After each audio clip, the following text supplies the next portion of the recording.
listen, what's not going to be complicated, what finally has been righted, and Tiki says, sometimes a little hyperbolic. Fine. All right, maybe he's right. But I don't think this is hyperbole in any sense. One of the greatest injustices in the NFL throughout the years was the lack of inclusion of our next guest in the Hall of Fame. And, you can talk about guys who cover the sport, gals, writers, that we respect them for the most part.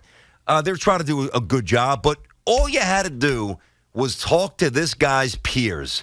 And you knew that Joe Klecko should have been in Canton 10 years ago, minimally. Joe, Tiki, and Tierney, how you doing there, buddy? What's happening? I'm doing wonderful, and it's great to hear you.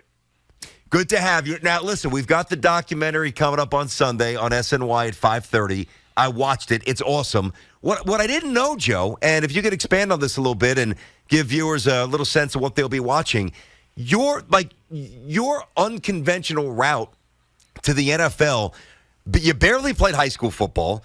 You were playing semi-pro, and then somehow you got drafted by the Jets. It was not a conventional route, Joe. Well, a little bit different. Yeah, I'll give you that. When I was in high school, I went out for football my freshman year, and I was a real timid kid. And the coach that was coaching there, I sat up to go a one-on-one drill with one of the big guys on the team, and he told me to get out of there if you get hurt. He embarrassed me to death. That was it. I was done. I left. I come from a working background, and so I went home and I just worked in my uncle's gas station and stuff.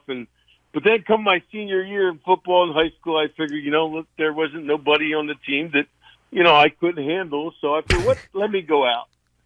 So I wound up going out, and I made all state, I made all Catholic, I made all these things, and I only played 6 games. So I guess I was kind of built for it. But I never got a scholarship to go to college, and I played semi-pro. And that's how I wound up with a scholarship to go to Temple. Wow, that is a very unconventional route. But let's take it to the moment that you found out that you were going to get into the Hall of Fame, and I know it was long anticipated, as BT mentioned. But tell us about the moment when you knew it was finally happening. Well, Gary Myers, who was my advocate through the whole thing, was a great, great, great guy. Paul Zimmerman was, years ago that.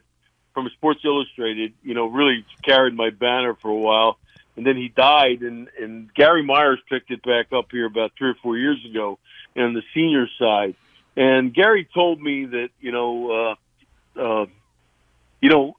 August I was, voted, by the senior side, and I had to wait to the 48 voters in the normal voting process to basically rubber stamp it. I had to get 80% of that. But, everybody kept telling me it was basically a rubber stamp. But I've said this before now. I said, I'm in the construction business. And until the check is cashed, I don't take nothing for granted. But when it did happen, I tell you what, Tiki, it was really the night of the awards banquet, with all of us there, which your brother is involved in. It's great. And all the other guys. And when we walked out on that stage, you see all the people at the awards banquet, cheering for you. It really that was the epitome, the over the top. That was the real key right there. Yeah, I believe it. It's going to be incredible, and I'll tell you, man. It's going to turn into really Jets territory. I'm going out there with my travel company with a ton of Jet fans. Teek's going to be out there for Rondé. We got Darrelle Revis and. It's going to be a party, and it's a little overdue, but it's still going to be a party. It's going to be nuts. New York West. It is, Joe. Now, the path of your Jets, and that's the first team that I was old enough to really watch. Like I love that's my first Jets team. Of course, Freeman, Wesley, the great defensive team players, you leading it, and Gastineau. It's almost unfair for the football gods because when your defense was in their prime. Okay, and no disrespect, but Richard Todd just simply wasn't good enough. And when the defense got old, Kenny O'Brien may have been good enough, but the defense didn't quite have the same bite, and the coaching was different. If you had Kenny, and I don't want to put you in a bad spot, but if your team in the early 80s had Kenny O'Brien, how many championships are you going to win? Well, the one we lost actually against Buffalo was a lot of the first one in 1981 where we were the start of the sack exchange. Bruce Harper fumbled the opening kickoff. They run it in for a touchdown, and we get down with an interception or two. No. They ran the ball, and it was mistake after mistake. And Richard actually brought us back in that game to where we almost had it done, and he threw an interception to end the drive, and that would have ended the game. But we had those kind of teams, that were missing that one part everywhere you went. You know what I mean? Like you said, Richard didn't do all the things he should have did while we were a great defense. And then actually in 1986, my God, they didn't have face masks back then, did they? Anyway, in 1986,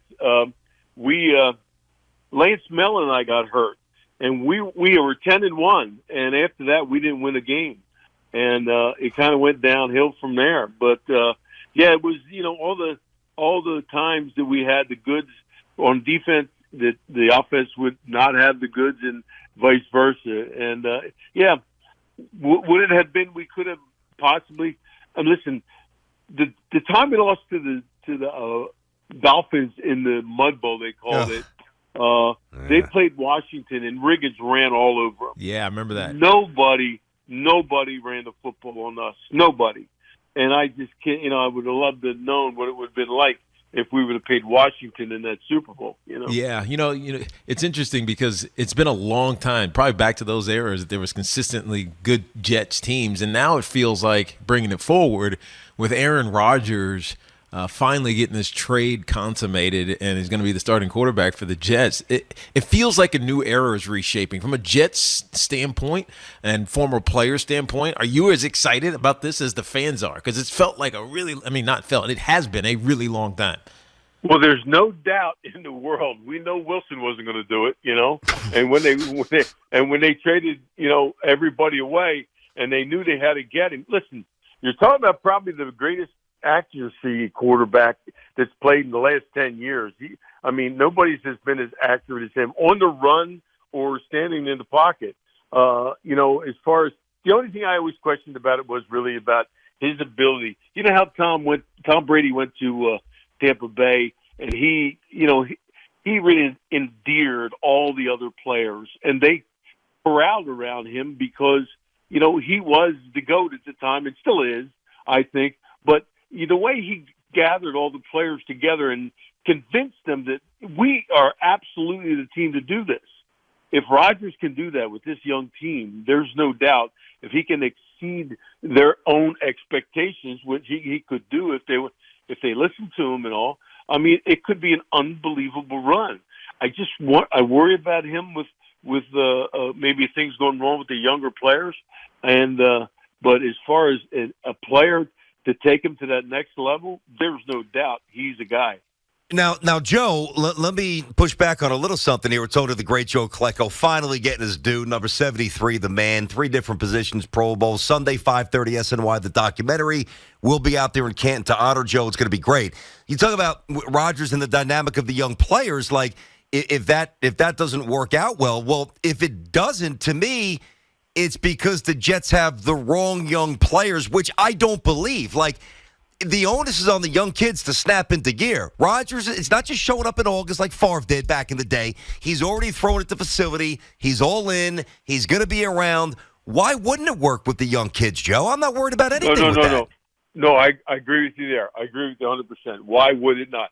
Because, you've heard Wilson talk about it already, how excited he is about having the ball to him, thrown to him by Rodgers, and all these other things. I agree with you.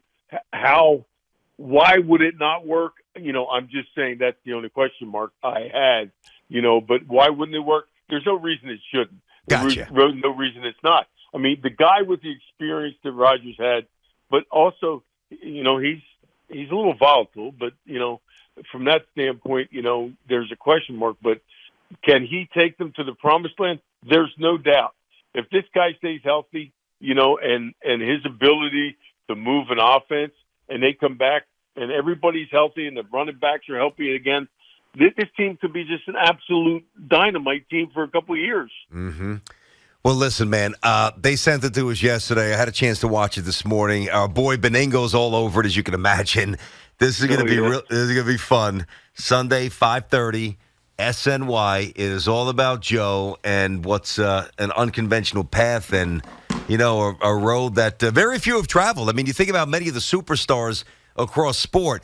They're almost the chosen ones from the time they're 7, 8, 9. You took this extraneous winding route playing semi-pro and you barely got a scholarship. It's crazy. So I guess you were just destined to have to wait a little longer for everything, huh? It didn't matter. It didn't matter. It's great now. Yeah. It was so funny. Tiki, I was out, and as soon as we had been announced that night at the awards banquet, I was sitting in the back with Joe Thomas and your brother, and I was saying to them, we actually had a program there, and I was looking at it, and I'm going, damn, Rondé's as old as my son. Joe Thomas is as old as I could be their father. It was like, it really was hilarious to think about, how long I've waited, but, you're an NFLer just like they're an NFLer, but all the time that I've waited, it's really exceptional. It really is. Brandon, it makes it more fulfilling. It's going to be great. It happened while you're still around to see it happen. So that's what makes it fulfilling. Joe. Yeah. I agree. People used to talk about that. It's better than receiving it posthumously. Yeah, 100%. Exactly. Listen, you got to do us a favor though, Joe. And we know you're a man of your word. Your bond that like your word matters. All right. So Marty's going to introduce you, your buddy Marty Lyons, who's awesome, does a lot of great things. Foundation, heck of a player in his own right as well. Jet broadcaster, love Marty. When you get up on that stage, you got to do a Jets chant. You got to lead it. I'll jump on the stage with you. I'll be there. I won't leave you hanging. Everybody has said it, but I think that'll be. Listen, I'll leave it up to your imagination, though. I'm not gonna commit to nothing here. Okay? I know, like you said, I'm a man of my word, but believe me, that would just rock the whole place. Well, let's go. Yeah. All right, I planted the seed. I'll help with the execution as you're looking at that bust, which is long overdue. Joe, we're so happy for you, and we can't wait to Canton. Congrats, and the documentary's fantastic, bud. Oh, certainly. Congrats, Joe. Thanks, guys. I really appreciate the time. You got it, Joe Klecko. Finally, Sunday, 5:30 SNY, the doc.